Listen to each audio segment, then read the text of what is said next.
Вечерта кралица, сутрин е грозница. Току-що осъзнах, че всичко е възможно. А щом всичко е възможно, значи мога да отида на Марс. Понеже забелязах, че баба Гърнушка е напълнява с джинери, които яде всеки ден.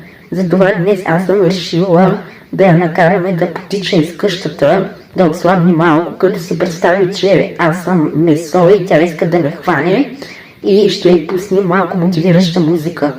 Лютеничка, лютеничка, за кебабчето. Дайте кетчуп, за да стане още по-вкусното. Аре, ма какво ти стана, бебе? Бяга 10 метра и припадна. Ама като за първи път добре. Айде почини си 5 минути и пак започваме. Сега аз съм инспектор и ще проверявам качеството на предметите на баба Гърнушка. Масата е от темо, то се личи. Вратата на колата